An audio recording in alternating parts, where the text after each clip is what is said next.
नमस्कार, मैं दुर्गेंद्र चौहान और आप मंथन देख रहे हैं। कर्नाटक की धुआंधार जीत जो कांग्रेस की हुई है, उससे पूरे विपक्ष को ऐसा लग रहा है कि संपूर्ण विपक्ष ही एक तरीके से जीत गया है। और विपक्षी दलों में, चाहे वो ममता बनर्जी हो, चाहे शरद पवार हो, चाहे शिवसेना हो, सारे लोगों में एक ऐसा ऊर्जा का संचार हुआ है कि ऐसा लग रहा है कि वो 2024 में प्रधानमंत्री नरेंद्र मोदी से दो दो हाथ करने को तैयार हो गए हैं। और यही वजह है कि भारतीय जनता पार्टी को एक तरीके से नई रणनीति, नए तंत्र, नए एजेंडे के साथ में मुझे लगता है 2024 में जाना पड़ेगा। अभी इसी साल कई राज्यों में चुनाव हैं। मध्य प्रदेश, छत्तीसगढ़, राजस्थान, तेलंगाना और मिजोरम, इन 5 राज्यों का जो चुनाव है वो भी बहुत कुछ स्थितियां, परिस्थितियां स्पष्ट कर देगा, साफ कर देगा। लेकिन 3 राज्यों में सीधी लड़ाई कांग्रेस पार्टी और भारतीय जनता पार्टी की नज़र आती है, चाहे छत्तीसगढ़ हो, राजस्थान हो और मध्य प्रदेश का इलाका हो यहाँ पर। और तेलंगाना की बात कहें तो कुछ समय पहले तक ऐसा लग रहा था कि भारतीय जनता पार्टी वहाँ टीआरएस या बीआरएस, जो अब भारत राष्ट्र समिति हो गई है, केसीआर की पार्टी, वो मौजूदा मुख्यमंत्री हैं, उनके मुकाबले अच्छा मुकाबला बीजेपी से होगा। लेकिन अब स्थितियां, परिस्थितियां इधर कुछ महीनों में बदली हैं और वहाँ भी ऐसा लग रहा है कि वहाँ लड़ाई में कांग्रेस पार्टी आ रही है। कर्नाटक चुनाव के बाद प्रियंका गांधी ने तेलंगाना में एक तरीके से डेरा डाल दिया है और खबर है कि कर्नाटक की जीत के पीछे, जो पर्दे के पीछे के नायक, रणनीतिकार, वो लोग मध्य प्रदेश की तरफ रुख कर चुके हैं। इसमें सुनील कानुगोलू एक ऐसा नाम है जो कभी नरेंद्र मोदी के लिए 2014 में प्रशांत किशोर की टीम में काम करते थे, 2018 में गुजरात में उन्होंने काम किया और उसके बाद अब कर्नाटक में पिछले 1-1.5 साल से काम कर रहे थे। और सुनील कानुगोलू अब मध्य प्रदेश की राजधानी भोपाल में रहकर मध्य प्रदेश में कांग्रेस के लिए काम करेंगे। राजस्थान में भी एक टीम भेजी जा रही है और छत्तीसगढ़ में भी। तो कांग्रेस पार्टी भी काफ़ी एक तरीके से एग्रेसिव नज़र आ रही है। और सबसे बड़ा सवाल है, आज मंथन में सबसे बड़ा सवाल हम ये उठाएंगे कि क्या जिन मुद्दों पर कांग्रेस पार्टी कर्नाटक में चुनाव जीती है, या जो मुद्दे उन्होंने कर्नाटक में बिल्ड किए हैं, बनाए हैं, बेरोजगारी का मुद्दा, महंगाई का मुद्दा, भ्रष्टाचार का मुद्दा, तो क्या ये 3 मुद्दे पूरे देश में वो ले जाने में कामयाब होंगे या नहीं, ये बड़ा सवाल है। क्योंकि भ्रष्टाचार के मुद्दे पर लगातार प्रधानमंत्री विपक्ष को ही भ्रष्टाचारी बता रहे हैं। तो देश में ये मुद्दा क्या चलेगा।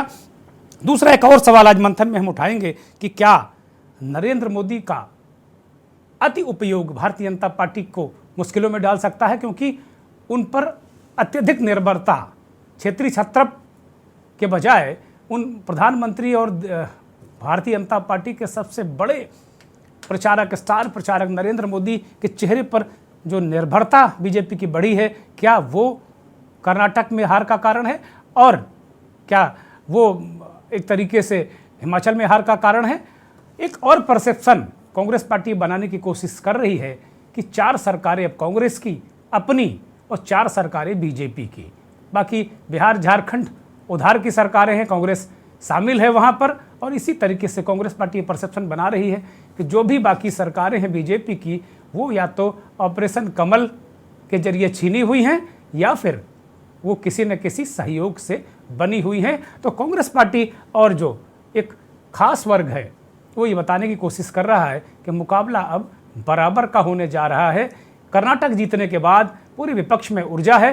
27 मई को दिल्ली में नीति आयोग की बैठक में जितने भी गैर भाजपा राज्यों के चीफ मिनिस्टर हैं वो दिल्ली में इकट्ठा होंगे। ऐसी संभावना है कि वहाँ विपक्षी दलों की एक बड़ी बैठक, इसमें शरद पवार भी भाग ले सकते हैं, मल्लिकार्जुन खड़गे के घर या कहीं किसी अन्य स्थान पर एक बड़ी बैठक हो सकती है, जिससे आगे 2024 की रणनीति बनाई जा सके। सबसे बड़ा सवाल यही है कि क्या कर्नाटक से जो अलग जगाई है विपक्ष ने, क्या ये 2024 तक ये माहौल विपक्ष गर्म रख पाएगा? क्या ये ही मुद्दे विपक्ष जनता के बीच ले जाकर इन्हें गर्म रख पाएगा? ये बड़ा सवाल है।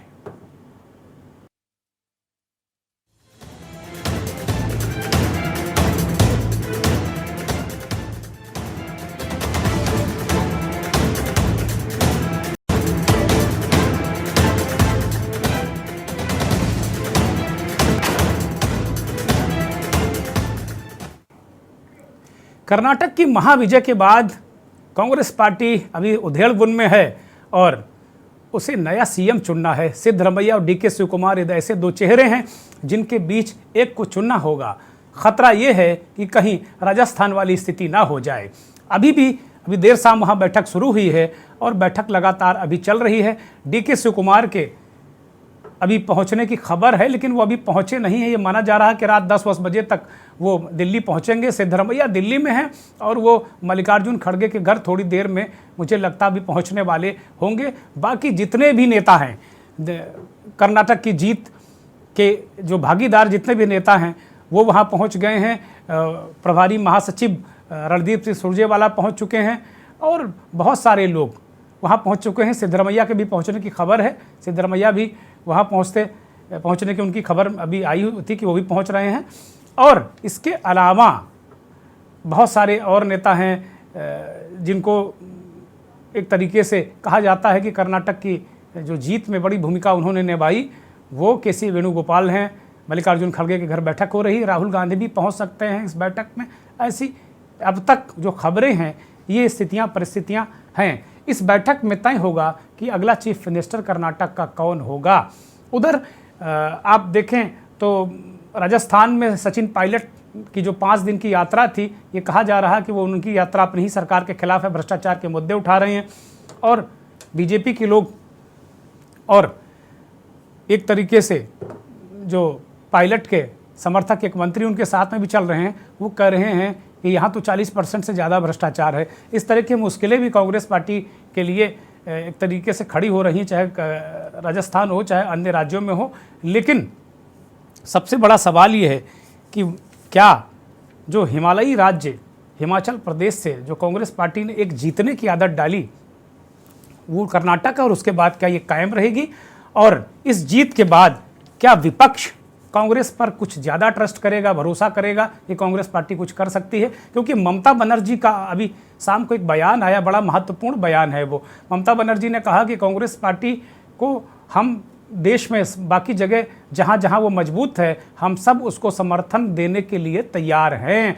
कांग्रेस की तरफ ममता बनर्जी ने हाथ बढ़ाया, लेकिन उन्होंने कहा कि भाई हाथ का साथ हमें बंगाल में चाहिए। ये नहीं कि आपको हम उत्तर प्रदेश में मदद करें, हम मध्य प्रदेश में मदद करें, कर्नाटक में मदद करें और आप बंगाल में हमारे खिलाफ लड़ें, ऐसा नहीं चलेगा। कांग्रेस पार्टी को भी अब कुछ त्याग करना पड़ेगा, कुछ इलाकों का त्याग करना पड़ेगा, कुछ राज्यों का त्याग करना पड़ेगा। ये बड़ी बात कह के ममता ने विपक्षी राजनीति को एक अलग टोन, एक अलग एंगल देने की कोशिश की है।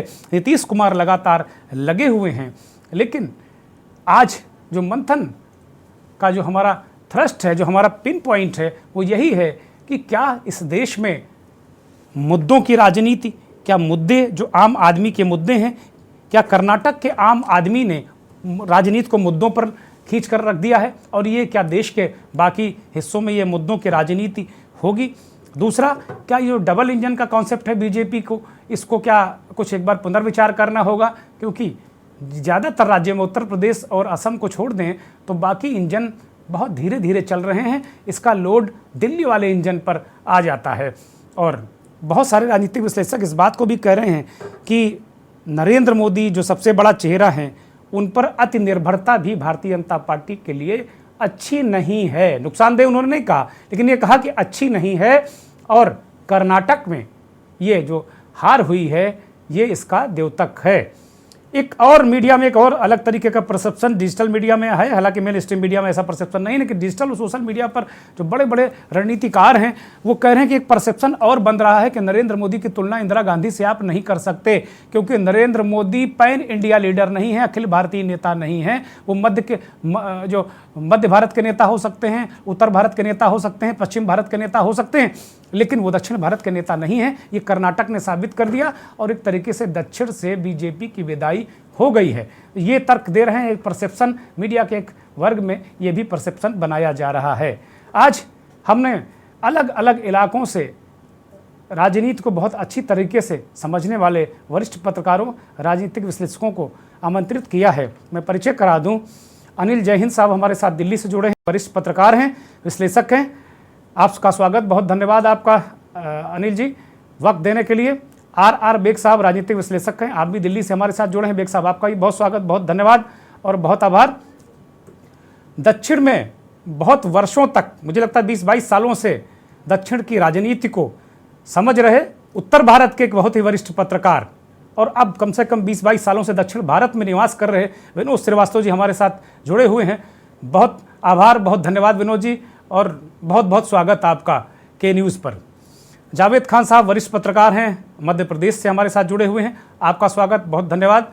और खलील कुरैशी साहब राजस्थान से वरिष्ठ पत्रकार हमारे साथ जुड़े हैं। खलील साहब, आपका भी बहुत स्वागत, बहुत धन्यवाद आपका।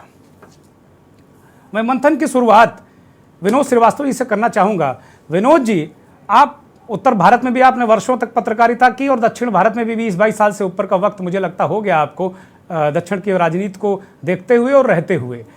कर्नाटक की जीत और जो वहाँ के चुनावी मुद्दे, क्या जो 5 राज्यों के चुनाव आ रहे हैं उन राज्यों में क्या कांग्रेस पार्टी या जो विपक्ष है वो क्या वहाँ इन मुद्दों को ले जाते आपको दिख रहा है? क्या ऐसा लग रहा है, या फिर उत्तर और दक्षिण की अलग जो पॉलिटिकल जो गुणागणित होता है वो पूरी तरह अलग होता है?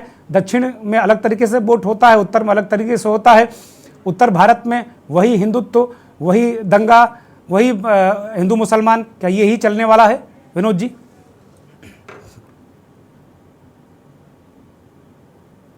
विनोद जी अनम्यूट करिए अपने आप को, अनम्यूट करिए। हाँ, अनम्यूट तो है। हाँ हाँ हाँ, बोलिए। हाँ, तो दक्षिण की राजनीति और दक्षिण का मतदाता, इन दोनों पे बात होनी चाहिए। म्यूट तो अनम्यूट बता दो ना अभी।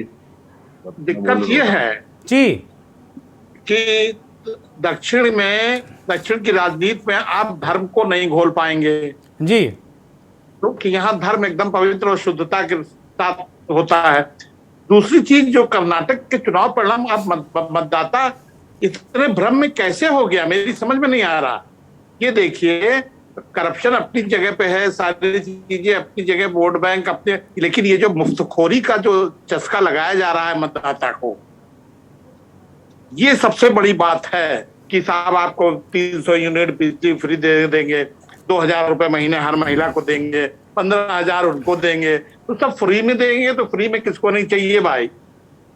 तो ये चीज जो है, मतदाता को समझाने वाला कोई है? मतदाता की तरफ से तो कोई प्रतिनिधि आता ही नहीं है आपके यहाँ किसी भी चैनल पे। सारे राजनीति को उन्होंने सब बड़ी मेहनत की, उन्होंने ये किया, कांग्रेस ने इतनी मेहनत की, उन्होंने बीजेपी ने इतनी की, उन्होंने जय बजरंगबली बोला। आपने बड़ा अच्छा सुझाव दिया है और हमें मार्गदर्शन भी आपने दिया है। मैं अगली डिबेट में मतदाता को भी बुलाऊंगा किसी को। जी बिल्कुल, मतदाता, एक ऐसे मतदाता को बुलाइए जिससे बात हो कि वो कहे कि भाई आगे, लेकिन क्यों हम देख रहे हैं सारी चीजें विकास की ओर जा रही हैं, ये इससे कोई इनकार नहीं कर सकता है, बिल्कुल नहीं कर सकता। लेकिन ये सत्ता पाने के लिए आप क्या कर पाएंगे, क्या कर देंगे भाई? चाहे वो बीजेपी हो, चाहे वो बजरंगबली बोले, चाहे वो फ्री में बांटे रोजगार। महंगाई तो आज से नहीं, ये जब से भारत आजाद हुआ तब से ये मुद्दा रहे, लेकिन नहीं, ये होता है। तो इसलिए पहले दक्षिण की राजनीति में पहली चीज ये कि आप धर्म को राजनीति में नहीं घोल पाएंगे। धर्म यहाँ बहुत पवित्र, आपने देखा होगा कि हर आदमी यहाँ के, किसी भी हर आदमी के जो है सर पे जो है माथे पे तिलक लगा रहता है, लेकिन वो जो है, वो जब सवेरे घर से निकलता है ना, तो वो बहुत ही एक अच्छे और उससे विचारों के साथ निकलता है। सांस्कृतिक, उसकी एक सांस्कृतिक सभ्यता जिसको कहते हैं, वो आज भी दक्षिण में है, तो उसको आप वो नहीं कर पाएंगे। लेकिन जब फ्री वीज आप बांटने लगे, ये मुफ्तखोरी, उसको चस्का लगा रहे हैं, ये बहुत खराब बात, ये मैं कहना चाहूंगा, जो कि सबके लिए, चाहे वो दक्षिण हो, चाहे उत्तर हो, चाहे पश्चिम। ये तो क्या विनोद जी, आपको ऐसा नहीं लगता कि आने वाले चुनावों में ये राजनीतिक दल मुफ्तखोरी नहीं कराएंगे, जो जिसे आप मुफ्तखोरी कर रहे हैं, फ्री ब्रिज? भाई आगे के चुनाव जो 5 राज्यों के, वहां भी मुफ्तखोरी हो सकता है। देश में एक बड़ा एजेंडा सेट कर दें कि जाओ अब ये बांट रहे हैं मुफ्त में, ये भी हो सकता है। नहीं, ये बिल्कुल, ये इनका अब एजेंडा बन गया है हर राजनीतिक दल का। लेकिन अब यही है कि यहीं पर सुप्रीम कोर्ट में कोई भी मतदाता की तरफ से जाना चाहिए। 1,40,00,000 जो लोग हैं मतदाता यहाँ पे, जो भी जितने भी करोड़ों में, अरब में, अरबों में। उनको जाना चाहिए, सुप्रीम कोर्ट कहे कि ये फ्री बीज खत्म करिए, ये इस पे रोक होगी, तब जाके आपके असली विचार आएंगे कि हाँ भाई अब हम क्या करें, क्योंकि फ्री बीज में तो खाना, फ्री बीज आप क्या समझते हैं? अच्छा, आप कांग्रेस की जीत को फ्री ब्रिज को क्रेडिट देते हैं कि जो कांग्रेस जीती है वहां फ्री ब्रिज की वजह से जीती है? टोटल ठीक बात है, ठीक बात है। इस बीच हमारे साथ देश के वरिष्ठ पत्रकार, राजनीतिक विश्लेषक, संपादक जयशंकर गुप्ता जी जुड़ गए हैं। जयशंकर जी, बहुत स्वागत, बहुत धन्यवाद, बहुत आभार आपका। मैं सीधे आप ही के पास आ रहा हूँ। विनोद श्रीवास्तव जी हैदराबाद में बैठे हुए हैं और दक्षिण की राजनीति को बहुत अच्छी तरीके से वो समझते हैं, बूझते हैं। आपने सुना होगा विनोद जी ने कहा कि ये जो जीत है क्रेडिट आप किसी को दें, लेकिन ये मसला फ्री ब्रिज का है, चाहे हम करें, चाहे आप करें, चाहे कोई करे। और ये आगे का परसेप्शन भी आपसे हम जानना चाहेंगे कि जो 5 राज्यों के चुनाव हैं और लोकसभा चुनाव, जैसे महंगाई, पढ़ाई, सिंचाई, कमाई, रोजगार, भ्रष्टाचार, क्या ये मूल मुद्दों पर चुनाव होने जा रहा है 5 राज्यों में और देश का चुनाव? जयशंकर जी। नहीं, सबसे पहली बात तो जो विनोद जी ने कही तो वो थोड़ी समझ से परे की बात है कि कर्नाटका में कांग्रेस फ्री बीज के कारण जीत गई। अब पता नहीं उनको याद है कि नहीं है कि फ्री बीज तो कोरोना के समय से मोदी गवर्नमेंट चालू किए हुए है। 5 किलो मुफ्त अनाज बांट रही है। 80 करोड़ लोगों को लाभार्थी, जिनको कहते हैं कि लाभार्थी हैं ये, और उनके बल पे पूरे देश भर में चुनाव लड़ रही है। हाँ, एक लाभार्थी वर्ग क्रिएट किया है नरेंद्र मोदी की सरकार ने, लाभार्थी वर्ग, मतदाता। विनोद जी उसको समझ पाते हैं कि नहीं कि वो फ्री बीज है कि नहीं है? तो अगर दोनों फ्री बीज में ही मुकाबला हो गया, एक फ्री बीज मिलने वाला है और एक फ्री बीज चल रहा है, चालू है, तो जो मोदी जी करे वो फ्री बीज नहीं होता है। बीजेपी करती है वो फ्री बीज नहीं होता है।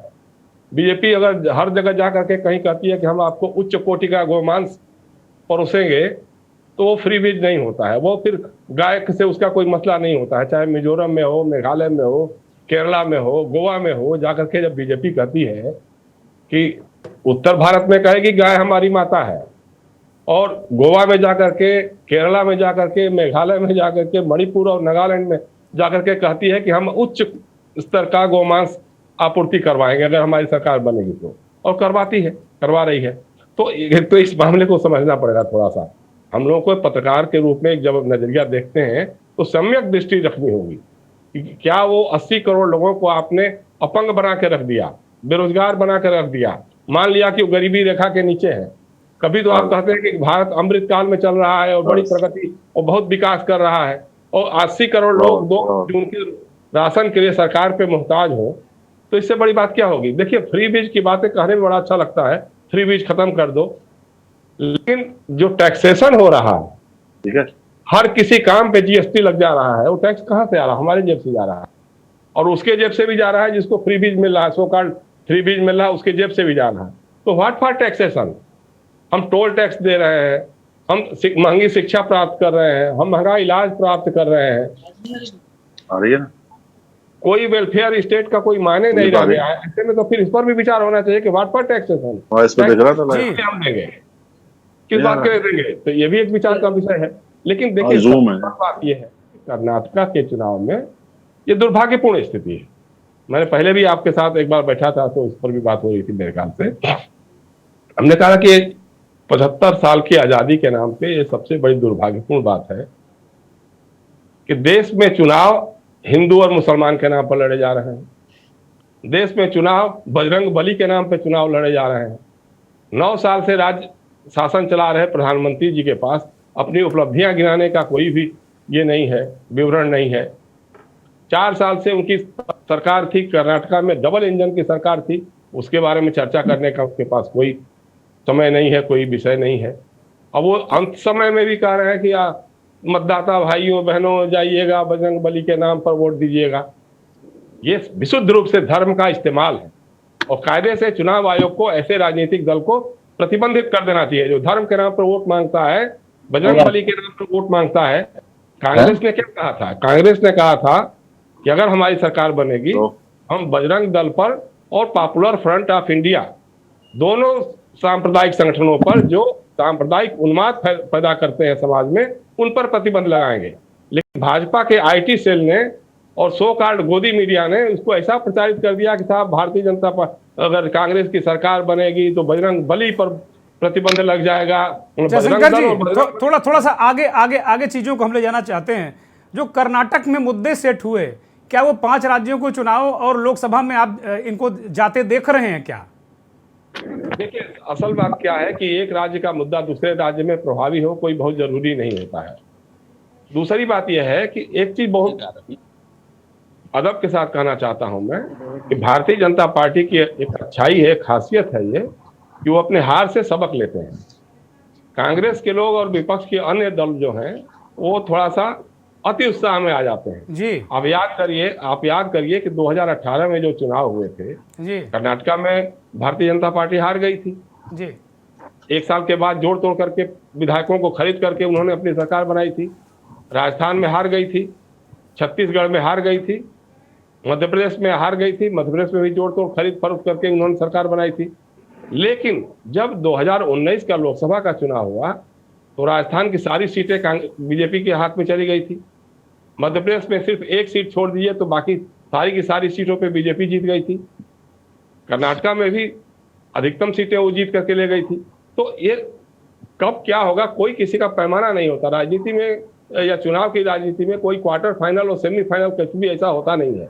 ये जरूर है कि कांग्रेस का जो पस्तहाल कार्यकर्ता था उनका मनोबल थोड़ा इस चुनाव से बढ़ा है, क्योंकि बहुत दिनों के बाद बहुत अच्छी जीत हासिल हुई। ठीक बात है। और एक सेकंड, सबसे बड़ी बात यह है कि जो विश्व की सबसे बड़ी पार्टी कहलाती है भारतीय जनता पार्टी, अब वो 10 राज्यों में सिमट करके रह गई है। उसकी सरकारें सिर्फ 10 राज्यों में है। उन 10 राज्यों में सुन लीजिए, एक अरुणाचल प्रदेश जहां 2 सांसद हैं, एक मणिपुर जहां 2 सांसद हैं, एक त्रिपुरा जहां 2 सांसद हैं, एक गोवा जहां 2 सांसद हैं, एक उत्तराखंड जहां 5 सांसद हैं।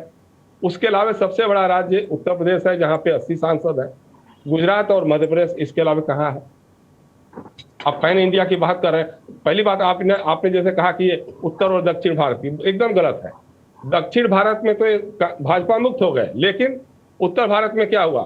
पंजाब की जालंधर लोकसभा का सीट जो है भारतीय जनता पार्टी 4थे नंबर पर चली गई। पूरब में क्या हुआ? उड़ीसा में विधानसभा की झरसुगौड़ा सीट भारतीय जनता पार्टी बुरी से हार गई। उत्तर पूर्व में क्या हुआ? मेघालय में भारतीय जनता पार्टी का उम्मीदवार सोहीगंज जो बाई इलेक्शन हुआ उसमें भारतीय जनता पार्टी के उम्मीदवार को 0.2% वोट मिला, नोटा से भी कम वोट मिला। यह है हमारी विश्व की सबसे बड़ी पार्टी जो 9 साल से राज्य कर रही है, उसकी पैन इंडिया प्रेजेंस। इसलिए देखिए, ठीक बात तो तय होगा। जी जी जी जी। मैं अनिल जी के पास जाऊंगा। अनिल जी, जयशंकर जी बहुत अनुभवी व्यक्ति हैं, लगभग 5 दशक का अनुभव है, बहुत अनुभव से सारी चीज़ें वो कह रहे हैं, आंकड़ों के साथ कह रहे हैं। जो पैन इंडिया कहा वो कह रहे हैं कि भाई आप दुर्गेंद्र चौहान ये गलत बात कह रहे हो। खाली दक्षिण ही नहीं, पूरा बिल्कुल सुपड़ा साफ है, और एक एक करके उन्होंने चीज़ें गिना दी।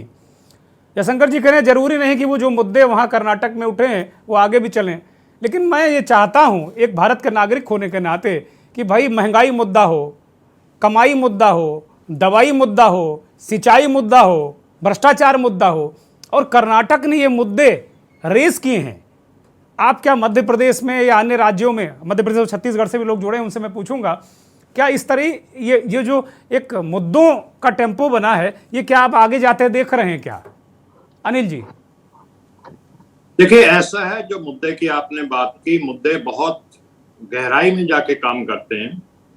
और मुझे लगता है कि राहुल गांधी का एक जो स्पीच कर्नाटक में, जिसमें उन्होंने कास्ट सेंसस की बात की और ये नारा दिया जितनी आबादी उतना हक, वो एक पाथ ब्रेकिंग चीज थी आइडियोलॉजिकली जी। और उसके चलते हुआ ये कि जो ध्रुवीकरण की कोशिश हो रही थी भारतीय जनता पार्टी की तरफ से, और बजरंगबली जी का नारा भी उसमें आकर के लगा, लेकिन लोगों को जो उनकी जो मूलभूत आवश्यकताएं हैं, जो उनकी बुनियादी जरूरतें हैं, वो उनको ज्यादा महत्वपूर्ण लगी। और कर्नाटक में ये बात चल पड़ी कि जो ओबीसीज है और जो शेड्यूल ट्राइब, उनको आरक्षण कम मिल रहा है जितना मिलना चाहिए उससे, और ये 75% तक जा सकता है। उसके बाद ये है, 2 आदमी जब भूख से परेशान होता है, पेट में आग लगती है और उसकी लपटें जब दिमाग तक पहुंच जाती हैं तो उसको और कुछ नजर नहीं आता। वो हमारे गांव में एक कहावत है कि भाई भूखे पेट ना भजन होए गोपाला, ये रख अपनी कंठी और ये रख अपनी माला। तो वहां के लोगों को ये जो 10 किलो अन्न, जो बेरोजगारों को 2,000-3,000 रुपए का महीने का भत्ता, गृह लक्ष्मी योजना जिसमें घर की जो मुख्य महिला है उसको 3,000 का भत्ता, और बिजली, ये जो चीजें थी वो उन्होंने अट्रैक्ट किए। और उसमें राहुल गांधी ने जाके ये भी कहा कि पहली कैबिनेट मीटिंग में ये सब गारंटी लागू हो जाएगी। तो ये सारी जो थी वो पाक एकदम जिसको कहते हैं, उन्होंने चुनाव का एकदम रुख मोड़ दिया। इसमें कोई शक नहीं कि भारतीय जनता पार्टी ने जान लगा दी, रिसोर्सेज जो थे वो बेहिसाब लगा दिए। मोदी जी ने 26-26, 27-27 किलोमीटर के रोड शो किए, जो आज तक किसी प्रधानमंत्री ने इतने लंबे रोड शो किए नहीं थे। और वो बात लेकिन बनी नहीं। शहरों में जरूर कुछ वोट बीजेपी को मिले। मेरा मानना यह है कि लोकसभा और विधानसभा के इलेक्शंस बिल्कुल अपने आप में अलग होते हैं, और जब जनरल इलेक्शंस का समय आएगा तो उस समय अगर विपक्ष एकदम सशक्त और एकजुट नजर नहीं आता, विपक्ष में कोई चेहरा नजर नहीं आता, जिसको कहते हैं एक वायबल अल्टरनेटिव नहीं नजर आता, तो पिछली बार भी छत्तीसगढ़ में सरकार कांग्रेस की बनी, राजस्थान में भी बनी, मध्य प्रदेश में बनी, और कर्नाटक में भी जो आंकड़े थे कि बीजेपी को 104 सीटें थी लेकिन कांग्रेस को 80 सीटें थी पिछली बार भी। लेकिन जब लोकसभा का चुनाव आया कर्नाटक में तो 27 में से 25 सीटें बीजेपी ले गई, राजस्थान में 25 में से 24 सीटें ले गई बीजेपी। तो लोकसभा का चुनाव और विधानसभा का चुनाव एक साथ नहीं होता, और एक साल में जिसको कहते हैं कि गंगा में काफी मैं पानी भी मुद्दों बह की बात जाता कर रहा हूं अनिल जी, मैं मुद्दों की बात कर रहा हूं। क्या महंगाई इस देश का मुद्दा नहीं बन सकता? क्या भ्रष्टाचार इस देश का मुद्दा नहीं बन सकता? क्या गैस सिलेंडर और तमाम जो मुद्दे हैं वो 2013 में बीजेपी के लोगों ने बनाया मुद्दा कि भाई मनमोहन सरकार भ्रष्ट है, बहुत महंगा सिलेंडर है, बहुत हुई महंगाई की मार, अब की बार मोदी सरकार। तो क्या ये विपक्ष मुद्दा नहीं बना सकता? ये बड़ा सवाल है। एक ब्रेक के लिए रुक रहा हूं।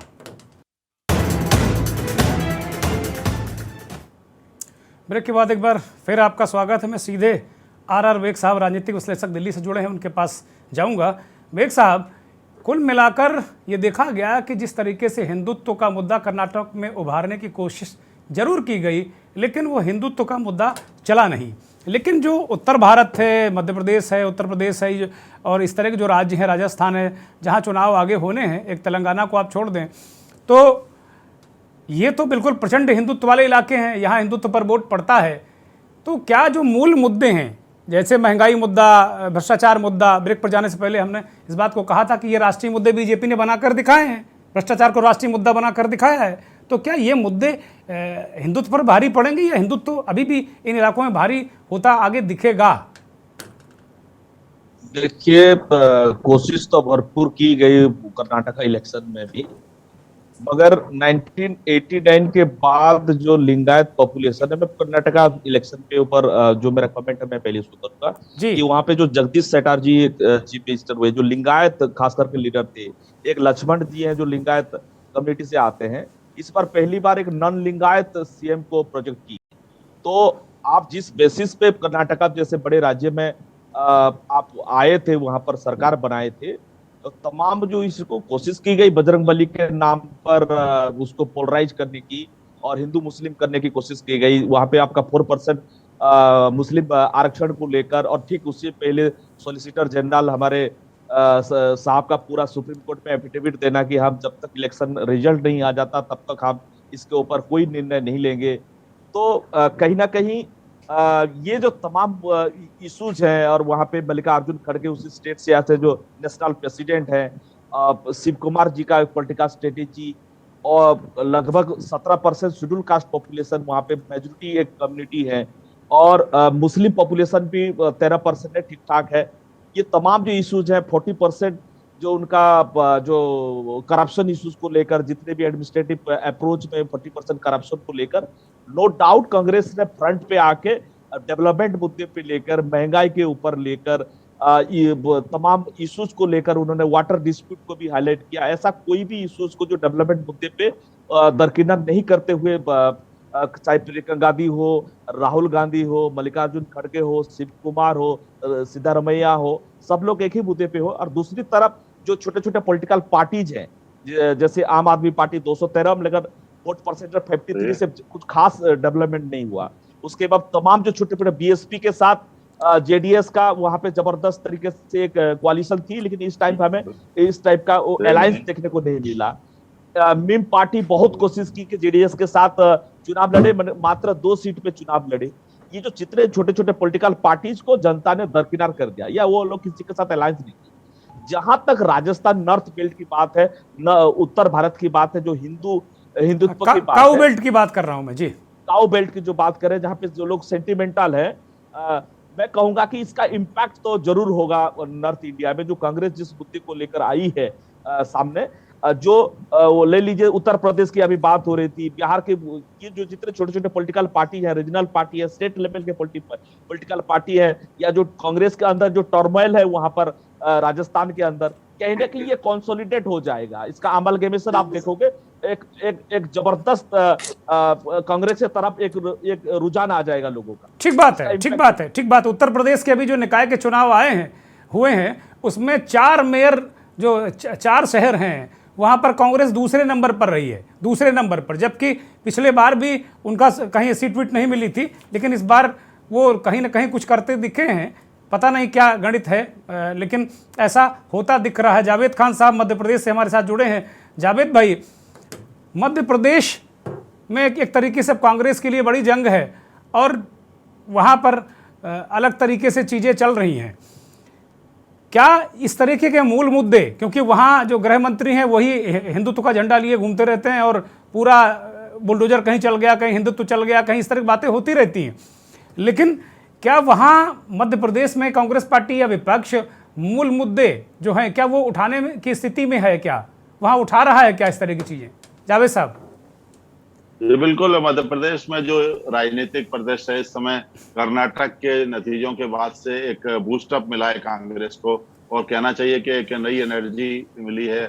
और जो अभी तक जो कांग्रेस लगभग सोई हुई अवस्था में थी, अब वो जागृत हो रही है। और पूर्व मुख्यमंत्री जो और पीसीसी चीफ हैं कमलनाथ, वो खुद भी अब एक्टिव हो गए हैं और एक एक मुद्दे पर फोकस कर रहे हैं। उनके बयान भी शुरू हो गए हैं, काउंटर बयान भी किए जा रहे हैं। और उसमें सबसे बड़ी बात है कि जो स्थानीय मुद्दे हैं उस पर, जैसे कर्नाटका का जो मॉडल है उसको अपनाने के लिए मध्य प्रदेश में भी रणनीति शुरू हो गई है। और जो कर्नाटक में जिन्होंने जीत हासिल करवाई थी कांग्रेस को, उसके जो रणनीतिकार थे, उनकी सेवाएं और सर्विसेज लेने के लिए बात की जा रही है कि मध्य प्रदेश में चुनाव होंगे तो उस मुद्दों को लेकर, किन मुद्दों को, स्थानीय मुद्दों को लेकर जो भुनाया जाए, उसमें मध्य प्रदेश से जुड़े हुए क्या मुद्दे हो सकते हैं, इन सब चीजों को लेकर एक मंथन कांग्रेस में शुरू हो गया है। और एक एक व्यक्ति को एक एक बूथ लेवल पर और पार्टी लेवल पर, जिला लेवल पर सक्रिय करने की कोशिश की जा रही है। और सबको जिम्मेदारी भी इस तरह से दी गई है कि आखिर जो मुद्दे हैं उसको जो मॉडल है। लेकिन जावेद साहब, वहाँ लगातार, चाहे बागेश्वर महाराज का मसला हो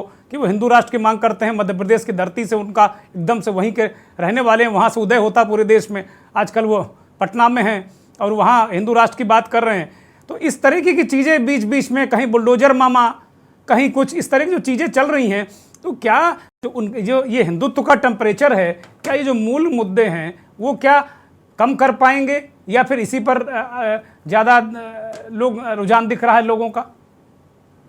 जो बिल्कुल आप जो बात कह रहे हैं, बागेश्वर धाम सरकार उनका एक अलग जो है, उसमें कोई भी ऐसा पिछड़ा नहीं है कि सब बहती गंगा में हाथ धोना चाहते हैं। और उसमें कांग्रेस के नेता हों, चाहे बीजेपी के नेता हों और अन्य दलों के लोग हैं, सब उनके दरबार में जा रहे हैं। और जो उनका जमघट लग रहा है और जो उनका जो जनाधार उनके साथ जुड़ रहा है, उससे कोई भी वंचित रहना नहीं चाहता है और सब उसमें लगे हुए हैं। लेकिन मैं आपको बताना चाहूंगा, सबसे अहम बात जो है कि मध्य प्रदेश की जो शिवराज सिंह चौहान की सरकार है, वो नए नए ऑफर दे रही है। और ये ऑफर भी बम्पर ऑफर हो रहे हैं, जिसमें कि पहले अभी लाडली लक्ष्मी योजना चल रही थी। अब उसके चूंकि चुनाव नजदीक आ रहा है, तो चूंकि बीजेपी का खुद का ही एक आंकलन है और उनका जो सर्वे है उसमें रिपोर्ट में बीजेपी की स्थिति अच्छी नहीं आई, उसको लेकर एक नई तरीके की रणनीतिकारों ने बीजेपी। अच्छा, इसका मतलब कि वो भी रेवड़ियां बांट रहे हैं, जैसे विनोद जी कह रहे थे कि कर्नाटक में रेवड़ियां बांटी कांग्रेस की, जो कांग्रेस ने अपना सरकार में आने के लिए रेवड़ियां बांटी, तो इसका मतलब वो तो उनकी सरकार ही है, तो धुआंधार रेवड़ियां बांटी ही रहे वो।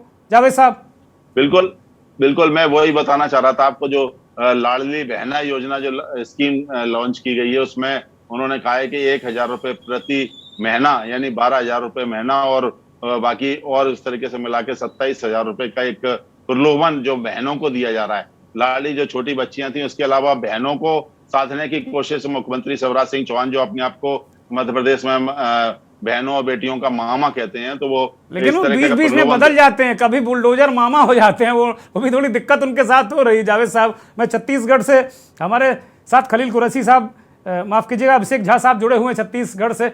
झा साहब, छत्तीसगढ़ की स्थिति परिस्थिति क्या है? क्योंकि वहाँ नंद कुमार साय भी बीजेपी के बड़े नेता थे, एसटी वर्ग से आते हैं, वो भी आ गए कांग्रेस पार्टी में। लेकिन क्या मुद्दे, क्या टेम्पो उस तरह का भूपेश बघेल वहाँ बनाए हुए हैं, जैसा राजस्थान में अशोक गहलोत को कहा जा रहा है कि भाई ठीक है, तमाम चीज़ों के आंतरिक विरोधों के बाद भी अशोक गहलोत लगातार वहाँ आगे बढ़ रहे हैं, और मध्य प्रदेश में जैसा भी जावेद साहब ने बताया कि वहाँ भी मामा फ्री ब्रिज धुआंधार बांट रहे हैं, तो भूपेश बघेल भी, मुझे लगता है फ्री ब्रिज उनका भी स्पीड से चल रहा है वहाँ पे। देखिए दुर्गेश जी, सबसे महत्वपूर्ण बात है कि छत्तीसगढ़ की पॉलिटिक्स को हमें थोड़ा पीछे जाकर देखना चाहिए। जितने भी अभी चुनाव के परिणाम आए हैं, अगर आप अभी 2023 में छत्तीसगढ़, अनम्यूट करिए अभिषेक जी, आपको सुन नहीं पा रहे हैं दर्शक। छत्तीसगढ़ में जो रमन सरकार है वो 15वें साल को 10वें साल का अपना कार्यकाल खत्म करके आगे बढ़ती है, और 14 में केंद्र में मोदी सरकार आती है।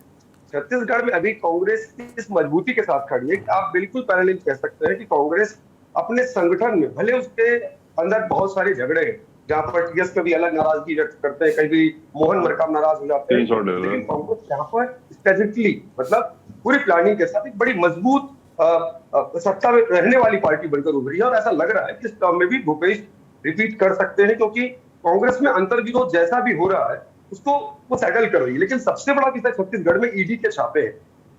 लगातार हम जिन छापों का जिक्र कर रहे थे, वो छापे यहाँ बिजली गुल हो गई है। आप बोलते रहिए, आप बोलते रहिए, आप बोलते रहिए। श्रृंगार से मुझे श्रृंगार नहीं चाहिए, बोलते रहिए आप। तो छत्तीसगढ़ की जो पॉलिटिक्स है उसमें ऐसा लग रहा है कि ऐसा फील है कि आपको ये गवर्नमेंट आप रिपीट होते देखेंगे। लेकिन कर्नाटक के जो रिजल्ट्स आए हैं, और उसके अलावा जो आप पिछले रिजल्ट्स को देखते हैं, आप हिमाचल के रिजल्ट्स को देखेंगे, हम ये देख रहे हैं कि कहीं ना कहीं बीजेपी बैकड्रॉप पे जा रही है। हालांकि एक अच्छा परसेंटेज आपको कर्नाटक में बीजेपी गेन करने में कामयाब रही है पॉलिटिकली, कि वहां पर इतने मतदाता अभी भी उसके साथ जुड़े हुए हैं। नहीं, वही सवाल मेरा होगा कि जनादेश और जनाधार ये दो अलग अलग मुद्दे हैं। जनादेश जरूर बीजेपी के खिलाफ है, लेकिन जनाधार उसके साथ में है।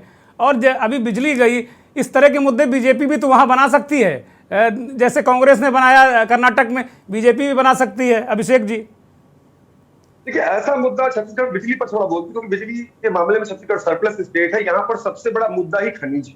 मैं थोड़ा आपको देश की योजनाओं की ओर ले जाता हूँ, साथ में ईडी के छापे पर थोड़ी सी कहानी बताता हूँ। अगर आप 2008 में छत्तीसगढ़ आते हैं, तो यहाँ से जो आज थोड़ी देर पहले जो जिक्र चल रहा था देश में पीडीएस स्कीम, 80 करोड़ लोगों को चावल देने की योजना के बारे में, 2008 में छत्तीसगढ़ सरकार एक योजना लॉन्च करती है। उसका नाम होता है मुख्यमंत्री खाद्यान्न सहायता योजना। इस योजना के अंतर्गत वो बीजेपी सरकार रहती है, उस 2008 की जीत में अपना परचम लहराती है बीजेपी की पहली सरकार। उसने उस प्रदेश के 34-35 लाख परिवारों को मुफ्त में चावल देती।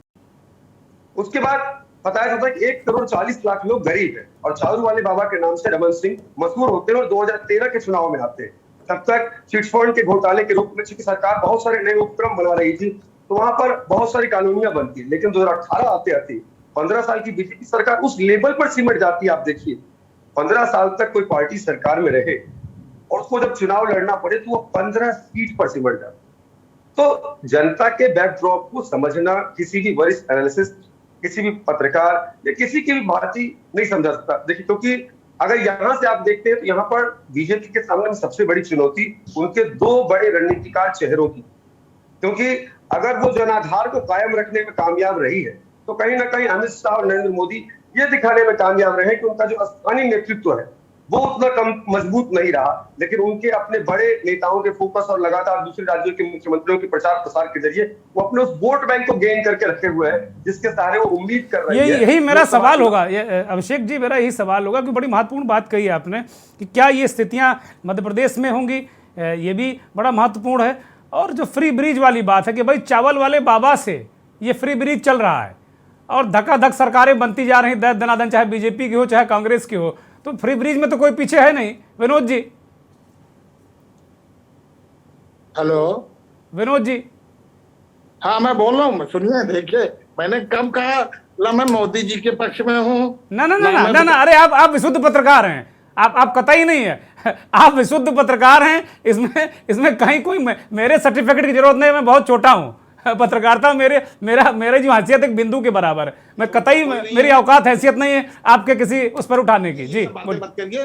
जयशंकर जी मेरे बहुत पुराने मित्र हैं, जी। लेकिन होता क्या है कि पत्रकारों का ये हो गया है कि इन बहसों में या तो लोग डायरी खोल लेते हैं या इतिहास पे या आंकड़े गिराने लगते हैं। अरे भाई आगे क्या होना है इसको तो सोचो, क्यों ये सब हो रहा है? मीडिया भी चौथा स्तंभ है लोकतंत्र का।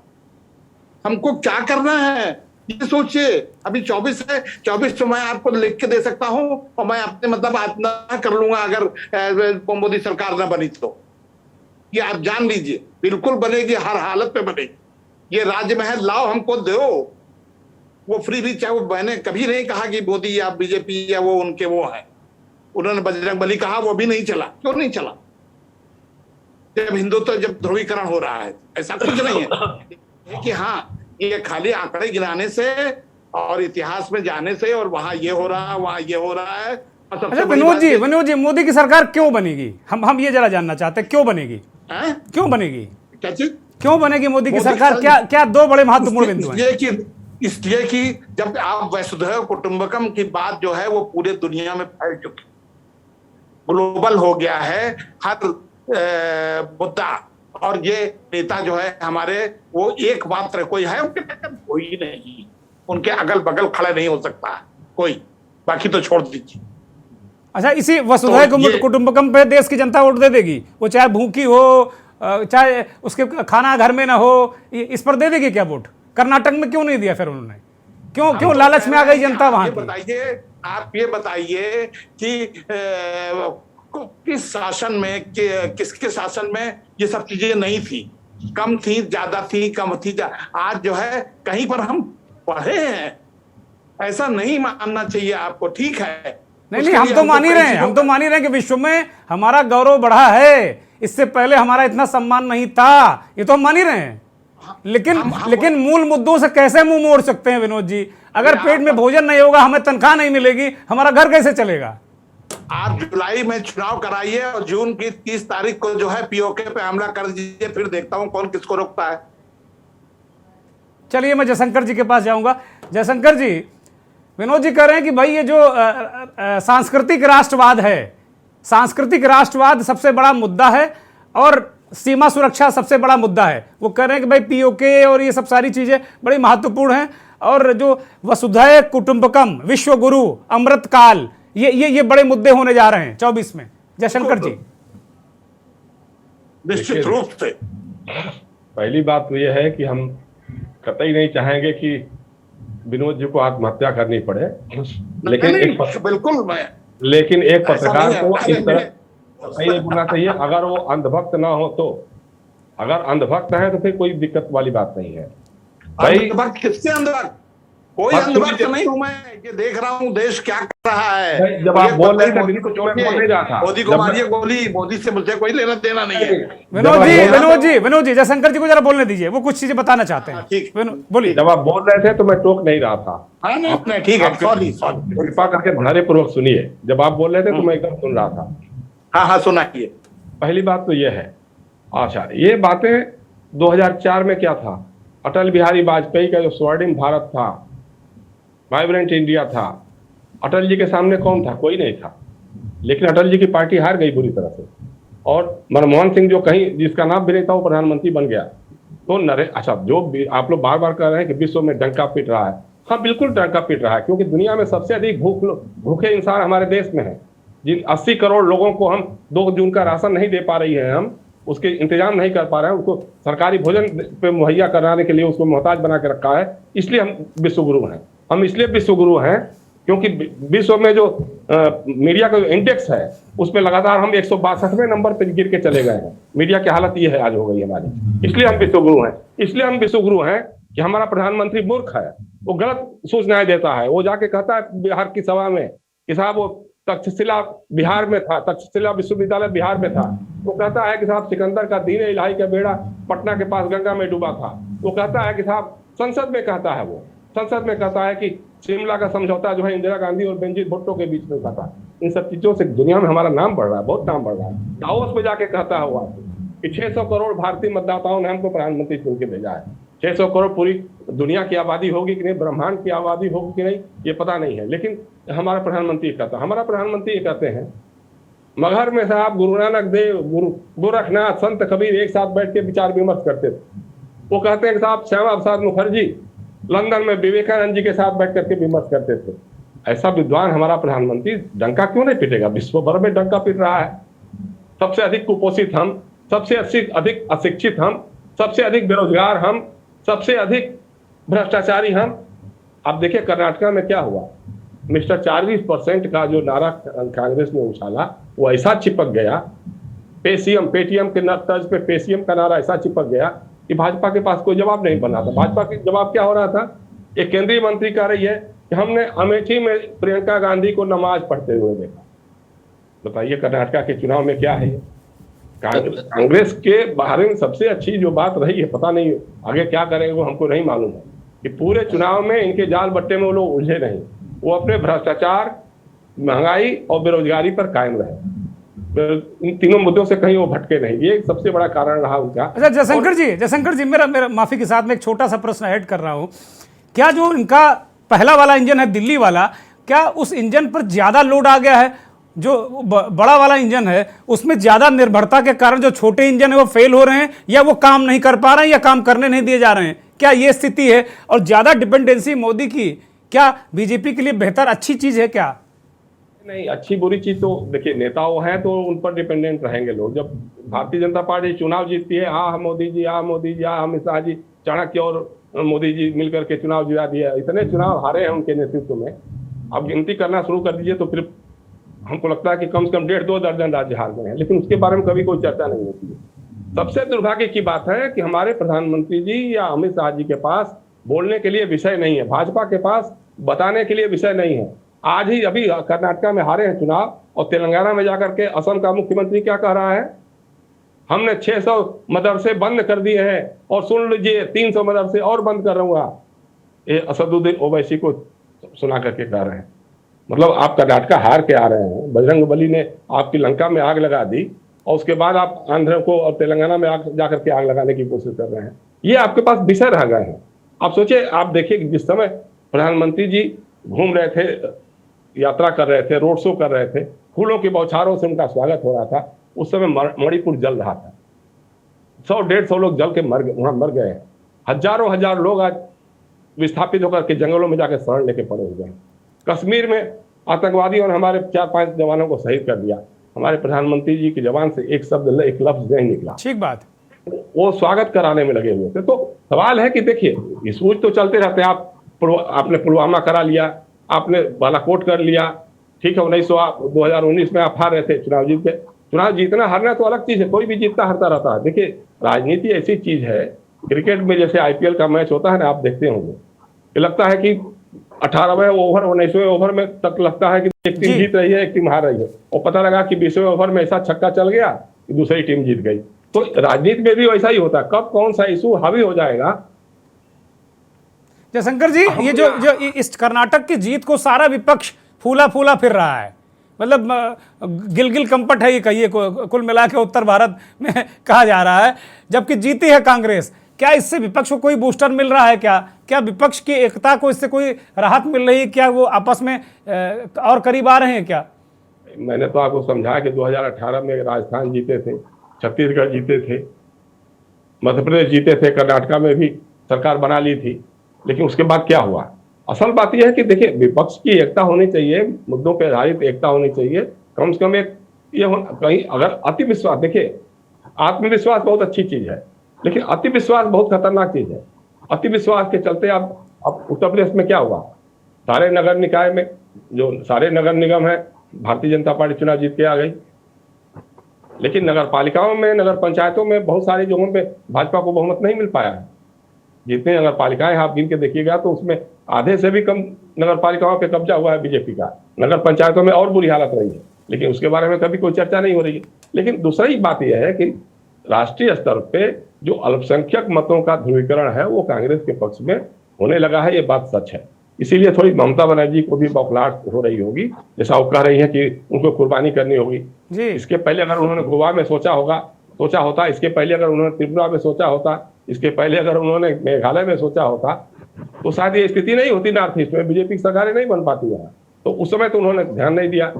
अब उनको लग रहा है कि नहीं, अब तो कहीं हो रहा है, क्योंकि पिछले एक बाई इलेक्शन में कांग्रेस का आदमी वहां जीत गया था, इसलिए उनको लग रहा है कि कहीं ऐसा ना हो कि बंगाल में भी आकर के ये अपना इनरोड करना शुरू कर दे। ठीक बात है, तो ठीक बात है। जी जी जयशंकर जी, आपस में बैठ करके विपक्ष को एक कॉमन रणनीति बनानी पड़ेगी और मुद्दों के आधार पे।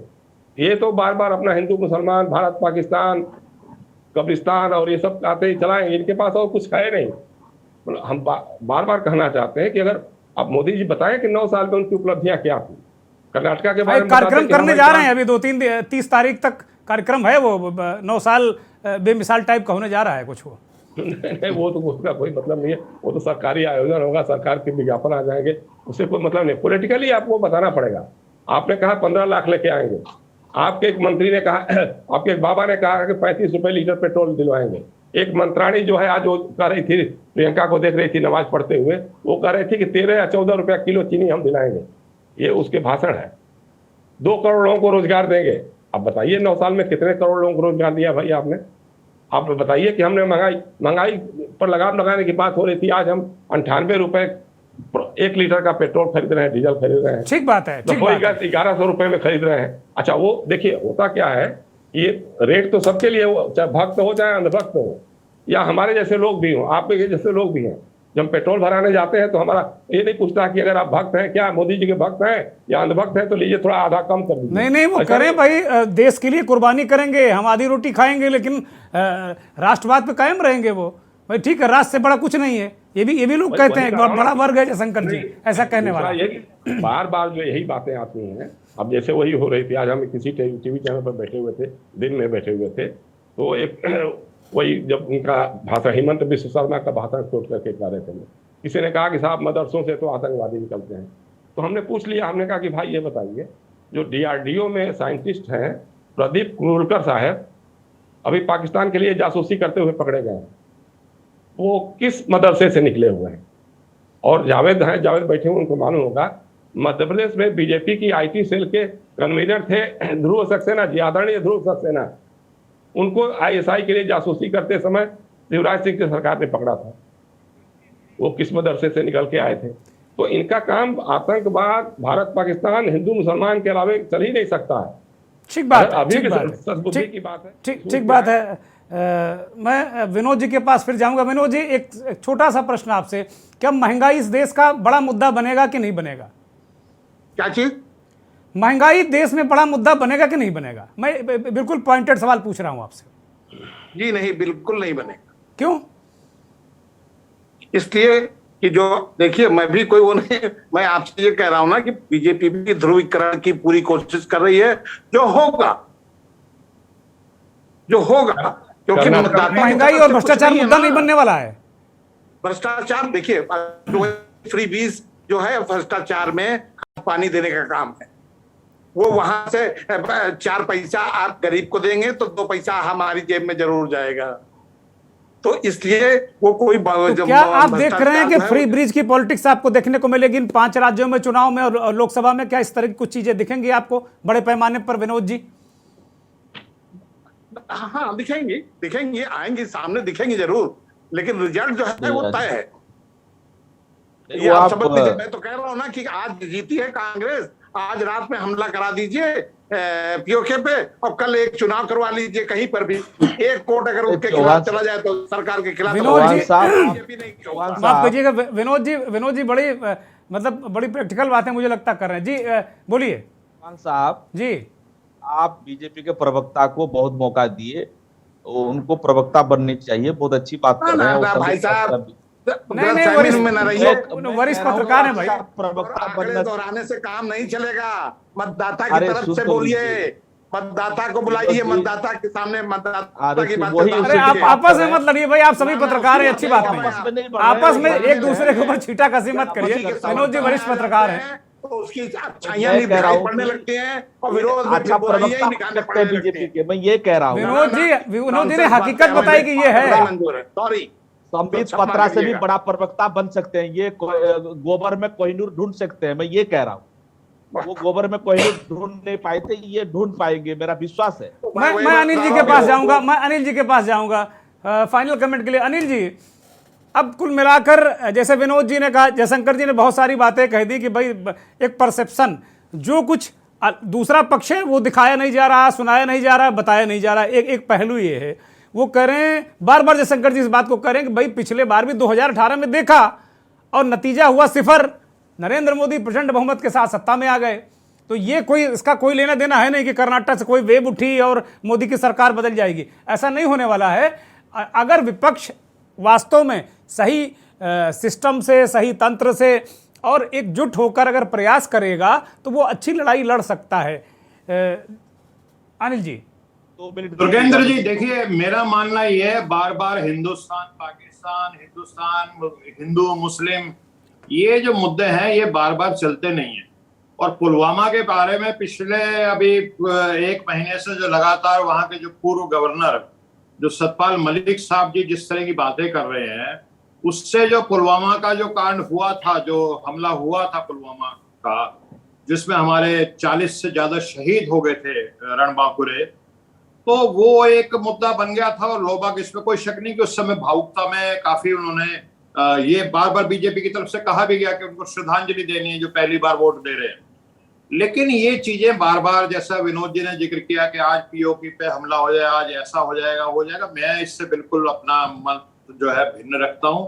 ऐसी चीजें नहीं। अल्टीमेटली रोटी कपड़ा मकान पेट की आग, ये मुद्दे हैं जो इंसानी मुद्दे होते हैं, जिनके लिए सरकारों का निर्माण होता है। तो अल्टीमेटली आप जब से जमीन से जुड़े और इंसानी मुद्दों को जब तक आप महत्व नहीं देंगे, जैसा आपने बार बार कहा, जो महंगाई है, बेरोजगारी है, जो भ्रष्टाचार है, अगर ये टैकल नहीं करेंगे तो बहुत मुश्किल है मोदी जी का आना। हाँ, ये जरूर है कि सशक्त विकल्प पेश करना ये भी एक विपक्षी नेताओं का कर्तव्य है कि आपसी अहम छोड़ करके एक कॉमन मिनिमम प्रोग्राम बना करके एक मतलब वायबल अल्टरनेटिव पेश किया। जयशंकर जी ने एक बड़ी महत्वपूर्ण बात कही अनिल जी। उन्होंने कहा कि मुस्लिम वोटों का स्विंग दिखेगा कांग्रेस की तरफ, और इसको भी बीजेपी मुद्दा बनाती कि भाई मुसलमानों ने वोट दे दिया तो आपकी सरकार बदल गई, तो इसको भी मुद्दा बीजेपी बना रही। कर्नाटक में देखिए लगातार सोशल मीडिया पर काम चल रहा है बीजेपी का। दुर्गेंद्र जी, आप अगर देखेंगे ना, तमाम जो कास्ट के जो फीडबैक आ रहे हैं सर्वे, लिंगायत में अगर आप देखेंगे, जो खाते पीते अघाए लोग हैं वो बीजेपी के साथ है। जो लिंगायत में भी जो थोड़ा गरीब है, मध्यम वर्ग का है, वो कांग्रेस की तरफ गया है। तो जिनको आर्थिक मुद्दे, जिनको पेट की आग लगती है, वो कांग्रेस के मुद्दों को उन्होंने, जो महंगाई, बेरोजगारी, इसको ज्यादा महत्व दिया है।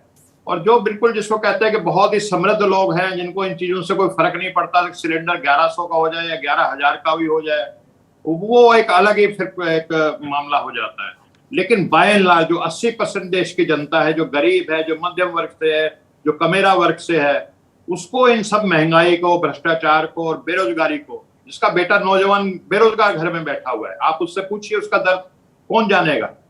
जी बहुत शुक्रिया अनिल जी, बहुत शुक्रिया बेग साहब, विनोद श्रीवास्तव जी आपका बहुत शुक्रिया, अभिषेक झा बहुत धन्यवाद आपका, जावेद खान साहब बहुत धन्यवाद, और जयशंकर गुप्ता जी आपका भी बहुत बहुत धन्यवाद, बहुत बहुत आभार। मंथन 2 अलग अलग ध्रुवों के बीच खत्म हुआ। एक वर्ग का ये मानना था कि सेंटिमेंटल मुद्दे, चाहे वो भारत पाकिस्तान पर हो, चाहे आप दुश्मन देश पर आक्रमण की बात हो, चाहे हिंदुत्व हो, सांस्कृतिक राष्ट्रवाद हो, ये भारी रहने वाला है। जबकि विश्लेषकों और पत्रकारों के दूसरे समूह का ये स्पष्ट मानना है कि अगर विपक्ष वास्तव में मजबूती के साथ में दवाई, पढ़ाई, सिंचाई, महंगाई, कमाई और भ्रष्टाचार, अगर इसको अच्छे तरीके से, जैसे कर्नाटक में उन्होंने प्लेस किया है 5 राज्यों में, और लोकसभा चुनाव में वो अच्छे से रखेंगे जनता के सामने, तो जाहिर सी बात है कि जो भूखे पेट लोग हैं, जिनका पेट खाली है, जिनके पास रोजगार नहीं, वो निश्चित तौर पर विपक्ष की ओर देखेंगे और उसे वोट कर सकते हैं। बहुत बहुत धन्यवाद, नमस्कार।